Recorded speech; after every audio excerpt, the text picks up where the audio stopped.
where they are just butting heads constantly. Each one is triggering the other. There's so many buttons to push. You get the feeling that they've not always been like this, and they'll outgrow it also. But this is the moment when we see them. And the butting of heads was a fun thing to play, I will say. I have a teenager in my own home, so I could draw.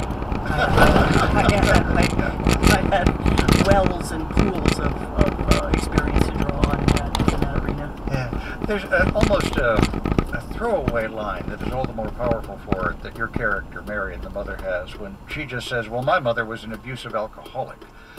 Is it hard for children to see their parents, maybe especially their mother, as someone who was once a child and in some ways always still is a little bit somewhere? It is, yes, for everyone, and you don't even consider it until you're much older. And have gone through the teenage years yourself, and then maybe you are a mother. Maybe that's when it clicks in, you know, that, oh, so my mom was only, you know, so-and-so age, 23, say, 27, when I was, you know, this child who was completely dependent on her. There are a lot of women who come out of the show and the show, I've done too much theater, out of the movie, and you haven't done too much theater, right? As one of your fans, let me tell you, you haven't. But go ahead. Right? But they say immediately, I've got to call my mother, or I've got to call my daughter, or I want to see this with my mother or daughter. Maybe you can explain this to me as much as a mother, as an actor. Marion, your character, is working double shifts at a psychiatric hospital, which becomes particularly tough after her husband loses his job.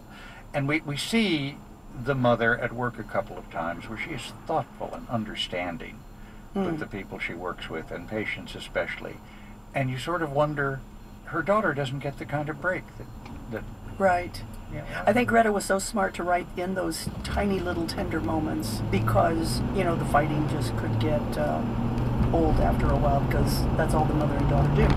But yes, she wants her daughter to succeed so strongly that I think that she thinks that if she shows her any kind of softness, which I think Marion interprets as maybe as weakness even, that it's not pushing her daughter in the ways that Marion thinks that she should be pushed. She talks about her not liking her daughter's work ethic in that first scene in the car, and I think that Marion has such a strong work ethic that she can't see anything else, and that if she's afraid that if her daughter just stops in her tracks, she'll never develop, and she's scared of letting her leave the nest, you know, without certain skills. I think everything between them is sort of based in